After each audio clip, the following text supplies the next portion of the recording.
Hey, why haven't you given me any money this month? Do you have any idea how much I need to spend? I've been swamped with work, okay? I forgot to send you the money, but I'm dealing with it now. Remember that in just 2 months, I'll be completely out of debt. You don't have to keep reminding me of that, do you? Do you think I enjoy being stuck with a useless person like you? You're beyond ungrateful. How dare you insinuate that I wasted my time giving birth to you and raising you just so you could be successful today? Enough! Stop with the sarcasm. Anyone who overhears your words would think you actually love me. You think you're clever, huh? You even had the audacity to teach me about life. But guess what? I need another $5,000 this month. $5,000? For what exactly? This month, I want to buy your brother some new shoes and clothes to prepare him for work. And I also want to provide him with proper nourishment so he can keep his strength up while job hunting. He's been feeling down and losing weight because he can't find a job. I can't stand seeing him like this. And how is that my problem? Didn't we agree that I'd give you $10,000 every month until it adds up to $200,000 as a thank you for giving birth to me? After that, we'd cut ties and never bother each other again. I'm not obliged to give you more money to support him. Besides, isn't he just unemployed because he dreams of being a manager or department head rather than taking any job available? How can you say such heartless things? He's your brother, your flesh and blood. He has a decent university degree and he's an extremely talented and capable person. How could he settle for some low-level employee position when he's treated as an errand boy? He deserves more than some menial job where he's treated like a servant. Huh? Don't think that your little amount of money gives you the right to say whatever you want about my son. Whatever you want, but I won't give you any extra money. Oh, hold on. I've thought about it again. $200,000 is probably not enough to compensate for my love, effort, and sacrifices in raising you. Moreover, my son is about to get married. If he doesn't have a car or a house, society will look down on him. So before you cut ties with us, you better buy your brother an expensive car and a fancy house. Otherwise, don't even think about escaping from me. What? That was never part of our agreement, and you know it. Well, I've been thinking. Aren't you the manager of a prestigious company? With your high salary, it shouldn't be a problem at all. Just a few more years and you'll be able to fulfill this obligation, won't you? That's not the point. You clearly understand that I have no responsibility or obligation to cater to your son's life. If it weren't for my father's dying wish, instructing me to take care of you and your brother until he can stand on his own, I would have cut ties with you a long time ago, Kimberly. You're such a heartless monster of a child. How could you prioritize the words of a dead man over mine? The one who raised you. Because he treated me fairly, unlike you. So what about your poor dead father, leaving me to work tirelessly to provide for you and your brother? And now you treat me like a burden. Kim, don't you feel any shame when you claim to have taken care of me? Have you ever treated me to a decent meal or shown me the love a mother should? No, you treated me like a servant.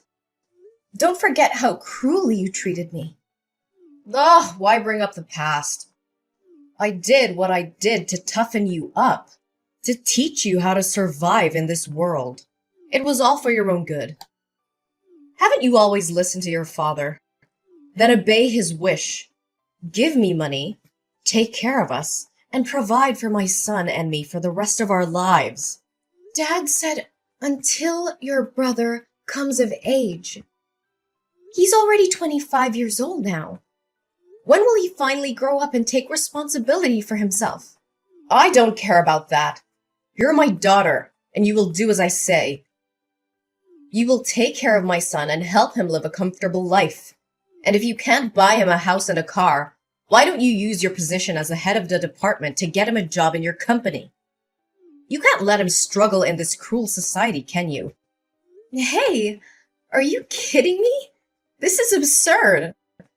I won't use my professional position to indulge in your unrealistic demands. I don't have time to joke with you. You have such a prestigious position, yet you can't even secure a job for your own brother? You're completely useless. This is not how it works. This is a professional environment, not a favor bank. Besides, your son lacks the qualifications and work experience necessary for the position. The recruitment process is rigorous, and I can't just hand him a job. But he's exhausted from his job search. He's constantly rejected by reputable companies, forced to work in lowly positions, and treated like dirt. I won't let my beloved son suffer. But if he works at your company, you can protect him. No one would dare bully him then.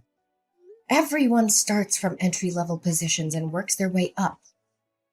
He needs to learn the value of hard work and perseverance. Being overprotective won't do him any good. Huh! So now you're trying to portray yourself as mature and independent, huh? Treating this family like strangers, as if we're not connected by blood. What a waste of my love and all the hardships I endured to give birth to you and raise you all these years. But my dear daughter, I won't blame you for not loving me. I understand. It's all my fault. When your younger brother was born sick, almost on the brink of death, I simply thought you were a strong and understanding child, capable of taking care of yourself. Therefore, I focused on loving and pampering your brother more. But I never imagined it would make you hate me so much. It must be all my fault. All right. Stop dwelling on that old story. Fine. This will be the last time I help him. Promise me that if you make any more demands, you'll repay me the full $200,000 and disappear from my life. All right, my dear girl. But remember, make sure to get your brother a good, respectable job. My precious son is not meant to be a mere errand boy or an ordinary employee somewhere. I can't make that decision alone. I will reach out to HR and arrange an interview for him with me and my boss. If he passes the interview, he will be assigned a suitable position based on his abilities. That's the best I can do. That's acceptable. As long as you're there to protect him, no one will dare to bully him. Make sure to tell him not to reveal our sibling relationship at work. I don't want others to make assumptions. I'm sure you also don't want your son to be labeled as incompetent and useless, relying on his sister to secure him a job, right? Fine, don't worry about it. Oh, I'm thrilled to hear that my son is finally going to have a job. I need to make preparations for him. Hey, Kim, do you know where James is? I can't get in touch with him. Did that jerk run away after causing all this trouble? Why are you using such harsh words to scold him? Can't you see how scared he must be? He didn't want things to turn out like this. He did it for the sake of our family. As his older sister, shouldn't you try to comfort him and find a resolution instead of berating him? What? So you already know what happened and yet you're still defending him? James might have to go to jail and pay double the contract value, which amounts to $1 million. And I could also be held accountable and face an investigation. Why would anyone want that? It's just a stroke of bad luck. Besides, it's not as catastrophic as you're making it out to be. You just need to compensate the company for the contract, and everything will be fine. Do you think it's that simple? James colluded with the construction material suppliers, replacing the materials my company purchased with cheaper, lower quality ones and pocketing the price difference. He was in charge of procuring materials for this construction project. If it weren't for a surprise inspection conducted by the corporation today, it would have been difficult to uncover his deceit because he always knew my inspection schedule and could easily prepare in advance. Do you realize that building a structure with substandard materials can lead to serious incidents and damage my company's reputation like this? He didn't do it on purpose, did he? He was lured into this by the sales side. Unfortunately, he got caught. You know he lacks experience in work and life, so it's understandable that he made a small mistake. Just a small mistake? The company has already involved lawyers and the police. Can you still defend him? Do you realize that this could result in up to 10 years of imprisonment? The police are already investigating, and James won't be able to escape the consequences. He directly signed the receipt for the fraudulent goods, and the supplier admitted to the fraud as well. Not only will he have to go to jail, but I'll also have to take responsibility for this mess. Tell me where he is. He needs to face the consequences of his actions. Enough! It has come to this point, and you have to find a solution instead of placing all the blame on your brother like that. What other solution do you propose? The only way now is for James to turn himself in and accept the consequences of his actions. But remember, this is his responsibility, and I won't beg for him. Ariana, my dear daughter, I know you love your brother and me. You've always done everything for our family, right? But I'm running out of options. It's beyond my capability to fix this. Actually, there is still one way.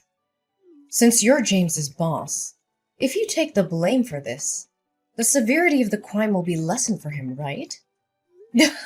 What are you suggesting? I mean, if you collude with the seller, steal money for materials, and then manipulate the orders to make James unknowingly become an accomplice, your crime will be seen as less serious. I think your sentence could be reduced by half. So you would only have to go to jail for 5 years, and my son would only need to pay a fine. What? Are you asking me to plead guilty for James and go to jail on his behalf? Exactly. He's your brother, and it's only natural for you to help him. Besides, what's the harm? What's the harm? My goodness. My only mistake was placing my trust in the wrong place. I never thought that no matter how flawed you both are, you would dare to engage in illegal activities or harm the company. I was foolish to believe that James could change for the better. Don't blame my son and speak of him as if he's useless and incompetent. Everything is your fault. In terms of work, you haven't been strict enough in managing your subordinates, allowing such exchanges of materials to happen.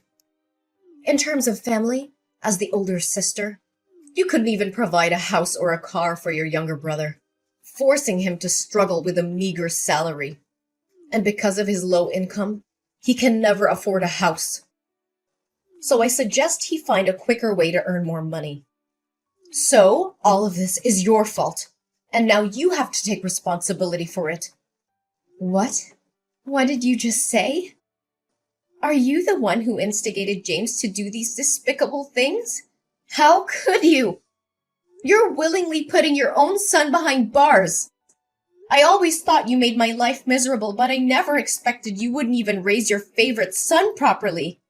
How dare you speak to me so rudely? Is this how you treat your own mother? I can't believe I put in the effort, money, and love to raise you, and now you treat me like an enemy. You claim to have worked hard to raise me? Let me remind you, it was you who forced me to drop out of college to work and earn money to support your son's education. You said that girls would never be as successful as boys, and that I would end up getting married and becoming a stranger. So there was no need for further education. Do you remember how I had to beg and plead with you to let me continue my studies and take up part-time jobs in the afternoons? And even night shifts, just to pay for my own education and support your son? And whose fault was that? It was your father who said you should take care of us instead of him, right? You're such a weirdo. Why do you listen to him more than me? While you always favored your son, saving the best for him, buying new toys and giving him whatever he wanted, I had to make do with hand-me-downs from my cousin or items I picked up from charity boxes. I always had to eat the leftovers after your son finished his meal, and I spent my days doing household chores. Thankfully, I had a father who loved me, but he didn't have much money and was constantly oppressed by you. All he could do was comfort me and buy me ice cream whenever he saw me unhappy. Oh, don't say that. I still love you. I always think of you, care about you, and worry about you. So let me ask you this question. If you can answer it correctly, I will plead guilty for James as you wish. Fine. Ask away. I'll answer whatever it is. What day is my birthday? What kind of question is that? Do you think I don't remember your birthday? I'm your mother. The one who gave birth to you. Then don't take too long to answer. September 6th, right? That's James's birthday. Ah, I meant October 15th. Yes, I'm absolutely sure. That's your birthday. Oh, well, then it must be... Stop it! I know you don't remember anything about me. It doesn't matter. I've made up my mind. You have to plead guilty for James. You're just a girl. You'll get married and become a stranger to me, and even if you go to jail, it won't matter. But James is different. He's a boy, and he will be the one to take care of me when I'm old. He needs a bright future, a successful career, and a clean record. He can't go to prison. You can stop with your nonsense now. Do you remember our deal? What deal are you talking about? If you ask me to do anything more than finding James a job, then all previous agreements, including the $200,000, will have to be returned to me. And we will cut ties immediately. Furthermore, you and James will have to move out of my house. So what? What are you gonna do, huh? I have no money to repay you, and I won't leave this house. You have no right to kick me out. I will make a scene and show everyone what an ungrateful, disobedient daughter you are. Oh, I haven't revealed everything yet. Of course I won't demand the money back because both you and James will have to earn another $1 million to compensate my company. And as for leaving the house, I won't be the one to ask you to leave. I'll leave it to the police. You can sit there and wait comfortably because the police will come to pick you up. What? Why are the police involved in this? Do you remember when you accidentally confessed that you instigated James to steal money from my company?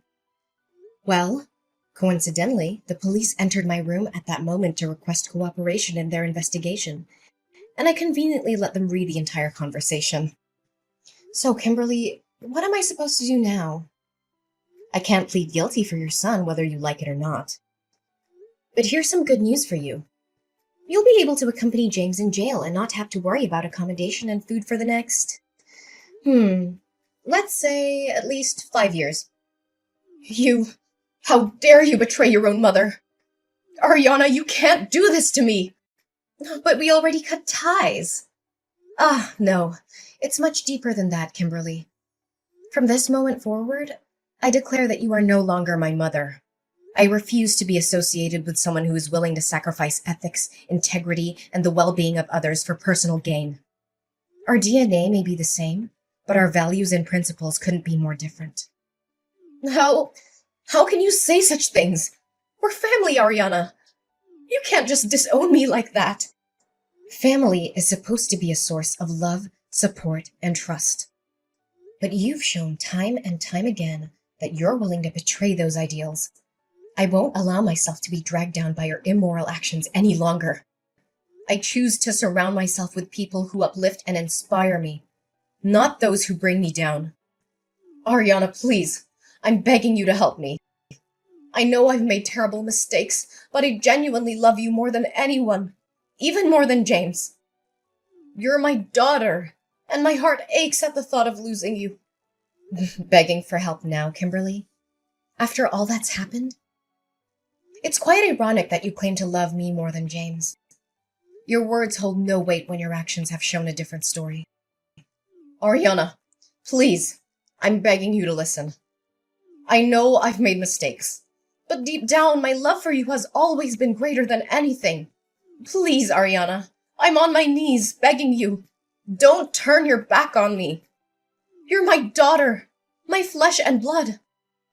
Kimberly, love is not a bargaining chip or a means to escape the consequences of your actions. I need to prioritize my own well-being and the well-being of others. I'm sorry, but I can't be the one to save you from this. It's time for me to move forward without you. So here's how things turned out in the end. Kimberly and James, well, they didn't get off easy. The judge threw the book at them and sentenced them to a solid stretch in jail.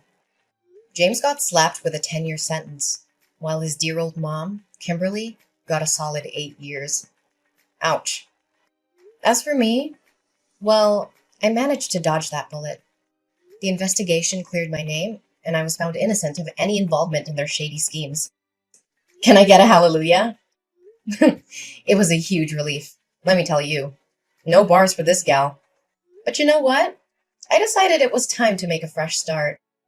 I couldn't stay in that house anymore, with all the memories of deceit and betrayal lingering in the air. So I packed my bags, sold that place, and bid farewell to that chapter of my life. Good riddance. I landed in a new town, ready to hit the reset button. And guess what? Fate had a little surprise in store for me. I met someone special, someone who saw past the scars and the baggage I carried. They loved me for me, flaws and all. Talk about a breath of fresh air. Together, we embarked on this crazy journey called life. We laughed, we cried, and we built something beautiful. It's amazing what can happen when you let go of the past and open yourself up to new possibilities. Love found its way into my heart, and I couldn't be happier. So here I am, sipping my coffee and reflecting on how life can throw curveballs at you. But hey, I made it through. I'm stronger, wiser, and surrounded by love. The darkness may have tried to bring me down, but I emerged victorious, ready to embrace the future with open arms. Here's to new beginnings and writing our own happy endings. Cheers!